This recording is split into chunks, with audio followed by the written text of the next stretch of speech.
if we're applying the golden rule of impeachment, if we're applying the rules of impeachment that were so eloquently stated by members of the Democratic Party the last time we were here, the only appropriate result here is to acquit the president and to leave it to the voters to choose their president. With that, I'll turn it over to Judge Ken Starr, and we'll move through a series of short presentations. Thank you.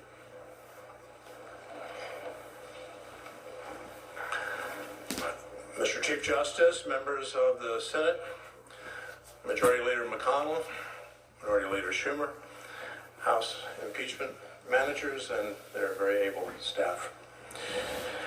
As World War I, the war to end all wars, was drawing to a close, an American soldier sat down at a piano and composed a song.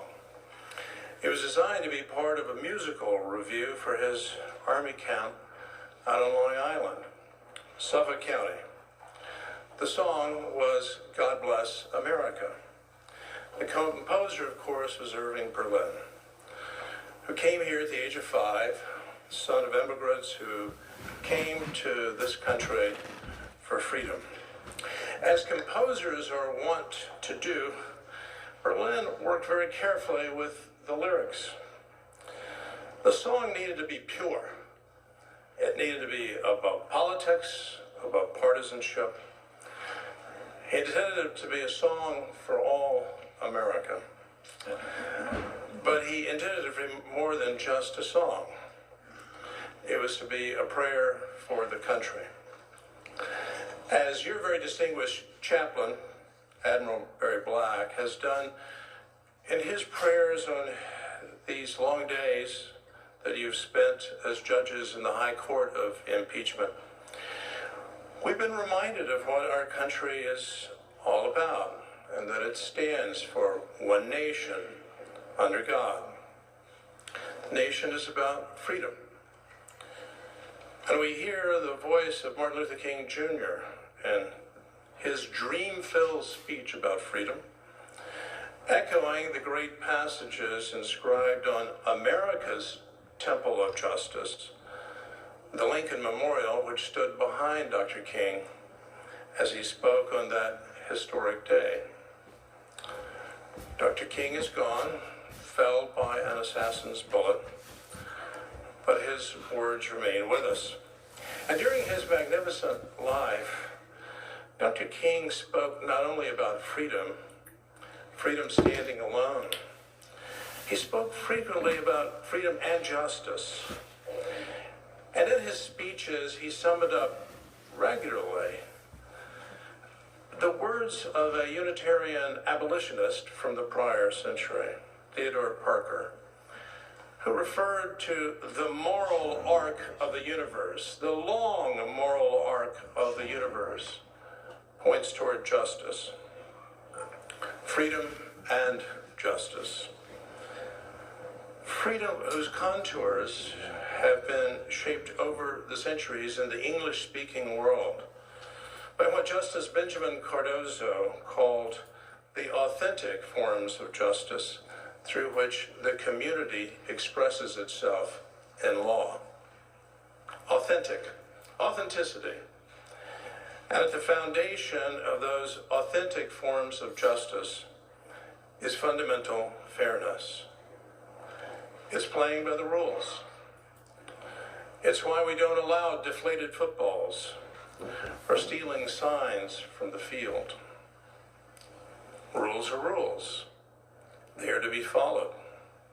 And so I submit that a key question to be asked as you begin your deliberations: were the rules here faithfully followed? If not, if that is your judgment, then with all due respect, the prosecutors should not be rewarded, just as federal prosecutors are not rewarded. You didn't follow the rules. You should have. As a young lawyer, I was blessed to work with one of the great trial lawyers of his time. And I asked him, Dit, what's your secret? He had just defended successfully a former United States senator who was charged with a serious offense, perjury, before a federal grand jury. His response was simple and forthright. His words could have come from Prairie lawyer Abe Lincoln. I let the judge and the jury know that they can believe and trust every word that comes out of my mouth. I will not be proven wrong. And so here's a question as you begin your deliberations. Have the facts as presented to you as a court, as the High Court of Impeachment, proven trustworthy? Has there been full and fair disclosure in the course of these proceedings? Fundamental fairness. I recall these words from the podium last week. A point would be made by one of the president's lawyers, and then this would follow. The House managers didn't tell you that. Why not? And again, the House managers didn't tell you that. Why not? At the Justice Department on the 5th floor of the Robert F. Kennedy building is this simple inscription. The United States wins its point when justice is done its citizens in the courts. Not did we win, not did we convict, rather the moral question, was justice done? Of course, as has been said frequently, the House of Representatives does, under our Constitution, enjoy the sole power of impeachment. No one has disputed that fact. They've got the power. But that doesn't mean that anything goes.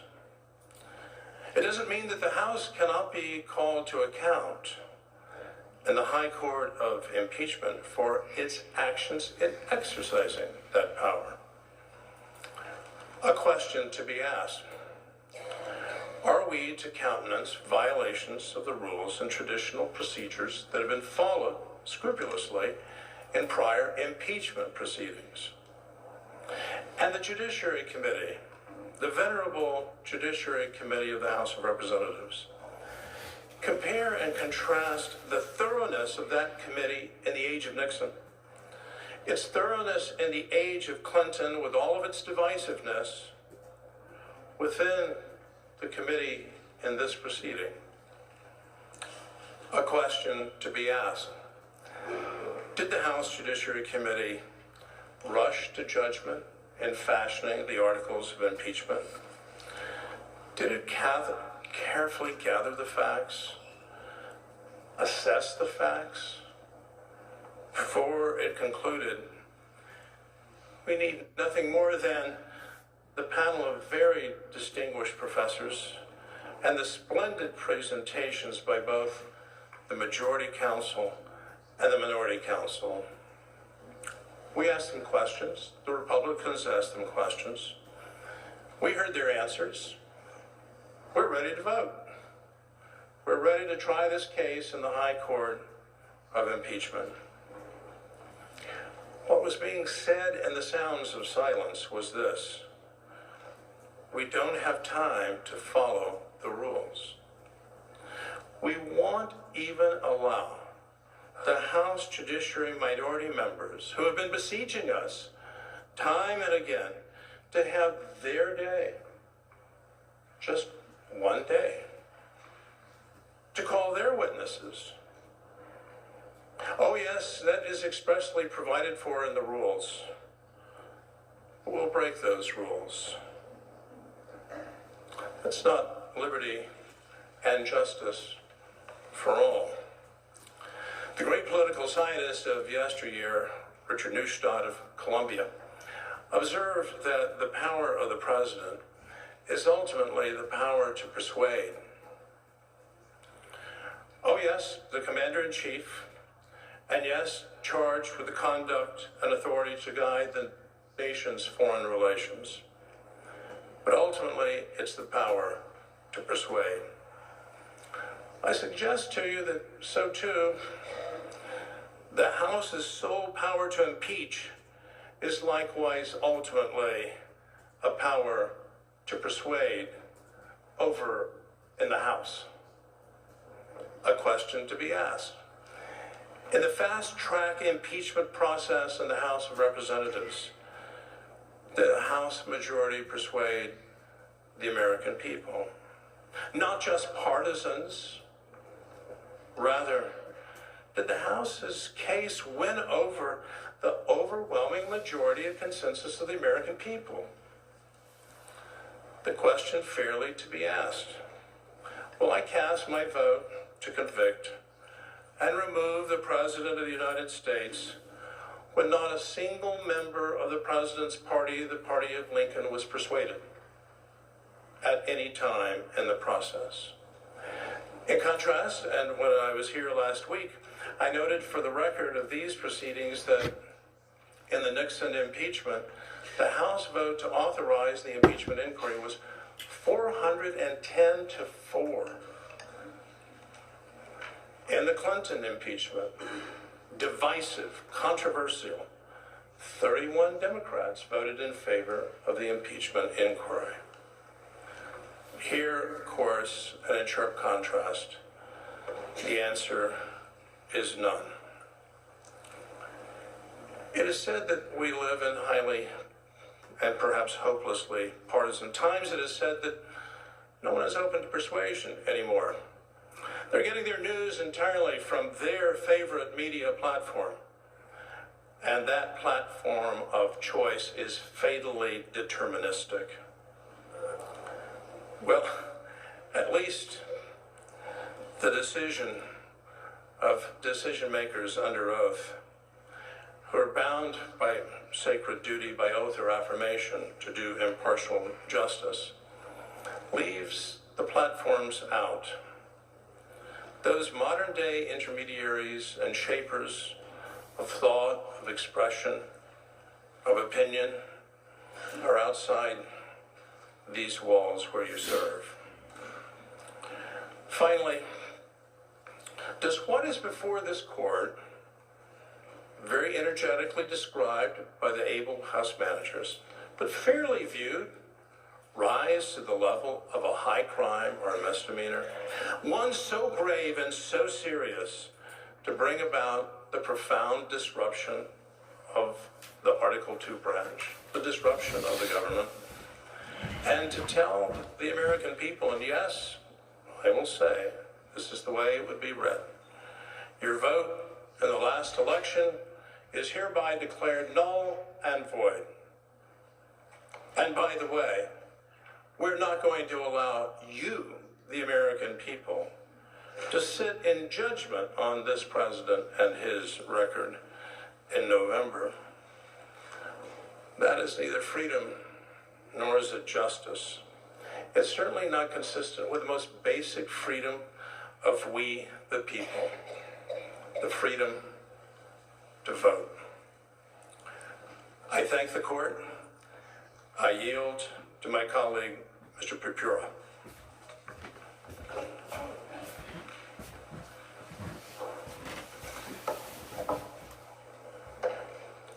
Mr. Chief Justice.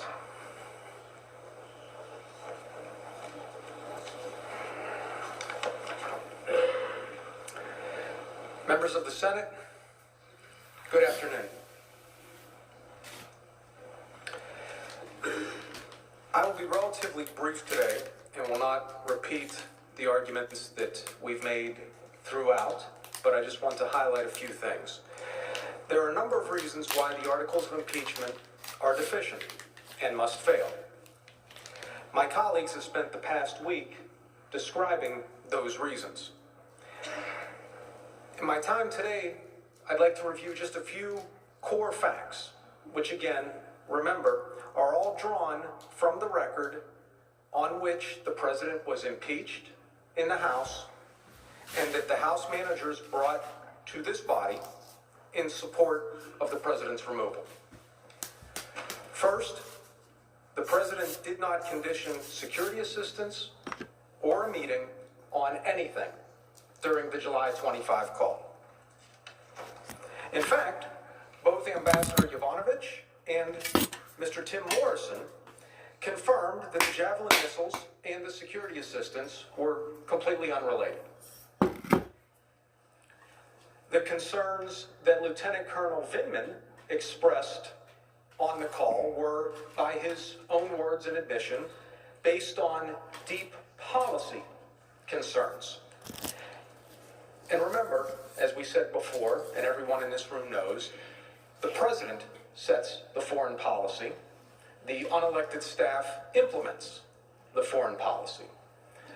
Others on the call, including Lieutenant Colonel Vindman's boss, Mr. Morrison, as well as Lieutenant General Keith Kellogg, had no such concerns and have stated that they have heard nothing improper, unlawful, or otherwise troubling on the July 25 call. Second, President Zelensky and his top advisors agreed that there was nothing wrong with the July 25 call and that they felt no pressure from President Trump. President Zelensky said that the call was good, normal, and no one pushed me. President Zelensky's top advisor, Andrei Yermak, was asked if he had ever felt there was a connection between the U.S. military aid and the requests for investigations. He was adamant that we never had that feeling, and we did not have the feeling that this aid was connected to any one specific issue. Several other top Ukrainian officials have said the same, both publicly and in readouts of the July 25 call to Ambassador Taylor, Ambassador Volker, and others. Third, President Zelensky and the highest levels of the Ukrainian government did not learn of the pause until August 28, 2019, more than a month after the July 25 call between President Trump and President Zelensky. President Zelensky himself said, "I had no idea the military aid was held up. When I did find out, I raised it with Pence at a meeting in Warsaw," referring to the vice president. The meeting in Warsaw took place 3 days after the Politico article was published on September 1st, 2019. Mr. Yermak likewise said that President Zelensky and his key advisors learned of the pause only from the August 28 Politico article. And just last week, while we were in this trial, Alexander Daniluk, former chairman of Ukraine's National Security and Defense Council, said he first found out that the U.S. was withholding aid to Ukraine by reading Politico's article published August 28. Mr. Daniluk also said there was panic within the Zelensky administration when they found out about the hold from the Politico article, indicating that the highest levels of the administration were unaware of the pause until the article was published. And if that's not enough, Ambassador Volker, Ambassador Taylor, Deputy Assistant Secretary of State George Kent, and Mr. Morrison all also testified that the Ukrainians did not know about the security hold until the Politico article on August 28. And we showed you the text message from Mr. Yermak to Ambassador Volker just hours after the Politico article was published. You also remember all of the high-level bilateral meetings at which the Ukrainians did not bring up the pause in the security assistance because they did not know about it. When they did find out on August 28, they raised the issue at the very next meeting in Warsaw on September 1st. This is a really important point. As Ambassador Volker testified, if the Ukrainians didn't know about the pause, then there was no leverage implied. That's why the House managers have kept claiming, and continue to claim throughout the trial, that the high-level Ukrainians somehow knew about the pause before late August. That's inaccurate. We pointed out that Laura Cooper, on whom they rely, testified that she didn't really know what the emails she saw relating to security assistance were about. We told you that Catherine Croft, who worked for Ambassador Volker, couldn't remember the specifics of when she believed the Ukrainian embassy learned of the pause, and that she didn't remember when news of the pause became public. The House managers also mentioned Lieutenant Colonel Vindman, who claimed to have vague recollections of fielding unspecified queries about aid from Ukrainians in the mid-August timeframe. But Lieutenant Colonel Vindman ultimately agreed that the Ukrainians first learned about the hold on security assistance probably around when the first stories emerged in the open source. And former Deputy Foreign Minister Olena Zerkal's claim that she knew about the pause in July is inconsistent with statements by her boss, the then Foreign Minister of Ukraine, who said that he learned of the pause from a news article, of which the August 28 Politico article was the first, as well as those of all of the other top-level Ukrainian officials I've mentioned, the testimony of the top U.S. diplomats responsible for Ukraine, and the many intervening meetings at which the pause was not mentioned. Fourth, none of the House witnesses testified that President Trump ever said there was any linkage between security assistance and investigations. When Ambassador Sondland asked the president on approximately September 9, the president told him, "I want nothing. I want nothing. I want no quid pro quo." Before he asked the president, Ambassador Sondland presumed and told Ambassador Taylor and Mr. Morrison that there was a connection between the security assistance and the investigations. That was before he asked the president directly. Even earlier, on August 31, Senator Ron Johnson asked the president if there was any connection between security assistance and investigations. The president answered, "No way, I would never do that. Who told you that?" Undersecretary of State David Hale, Mr. Kent, and Ambassador Volker all testified that they were not aware of any connection whatsoever between security assistance and investigations. The House managers repeatedly point to a statement by Acting Chief of Staff Mick Mulvaney during an October press conference. When it became clear that the media was misinterpreting his comments or that he had simply misspoken, Mr. Mulvaney promptly, on the very day of the press conference, issued a written statement making clear that there was no quid pro quo. Here's his statement. "Let me be clear. There was absolutely no quid pro quo between Ukrainian military aid and any investigation into the 2016 election. The president never told me to withhold any money until the Ukrainians did anything related to the server. The only reasons we were holding the money was because of concern about lack of support from other nations and concerns over corruption." Accordingly, Mr. Mulvaney in no way confirmed a link between the paused security assistance and investigations. A garbled or misinterpreted statement or a mistaken statement that is promptly clarified on the same day as the original statement is not the kind of reliable evidence that would lead to the removal of the President of the United States from office. And in any event, Mr. Mulvaney also stated during the press conference itself that the money held up had absolutely nothing to do with Biden. Now, why does this all matter? I think Senator Romney really got to the heart of this issue on Thursday evening when he asked both parties whether there is any evidence that President Trump directed anyone to tell the Ukrainians that security assistance was being held up on the condition of an investigation into the Bidens. That was the question. There is no such evidence. Fifth, the security assistance was released when the president's concerns with burden sharing and corruption were addressed by a number of people, including some in this chamber today, without Ukraine ever announcing or undertaking any investigations.